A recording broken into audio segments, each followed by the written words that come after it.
You know, the secret to mastering alcohol use disorder is actually a lot easier than you think.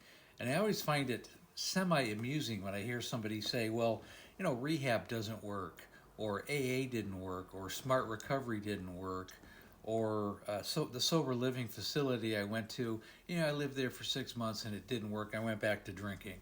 It's not working? It's really not working? You're not working. You're not there for the right reasons. You've never made the decision, and your identity is still as a drinker.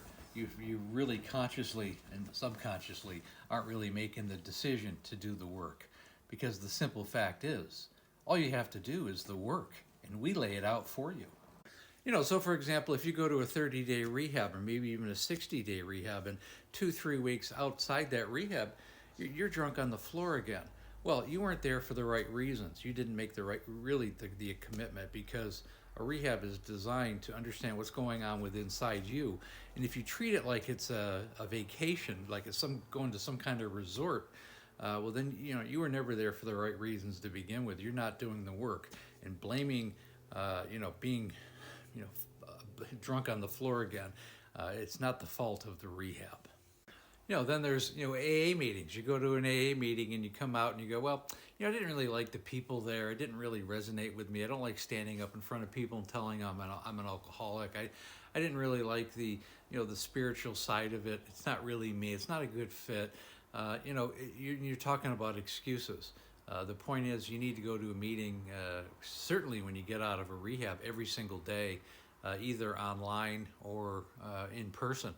And if AA doesn't work for you, there's lots of other organizations that have a similar format, but they take some of the elements that you might not like out of it. So what I'm getting at is, if there's a will, there's a way. You will find a way to either follow through with your commitment for sustainable sobriety, or you're going to find excuses not to. Or you might say something like, I don't really need an accountability partner. I got this. I don't need somebody checking up on me all the time. I just won't drink. I'll go to the meetings. I'll do what I have to, but I don't want an accountability partner. Okay, again, you're wasting your time. Everybody needs somebody to talk to, and relapse is actually part of recovery. So you need somebody who's been down that road, who's walked in your shoes, to follow through and to have somebody to talk to. It's essential. And if you aren't willing to do that, well, you're not taking your sobriety seriously. These are just excuses.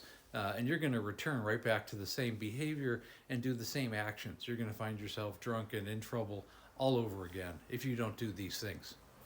So once again, this video is really designed for both alcoholics and also if you have a family member who's an alcoholic. It's for the family as well, so that you are aware of the work that needs to take place. And if you need to be a moderator in some capacity, you have to be aware that the alcoholic in your family needs to follow through. And if they're not doing that, you need to call them out on it.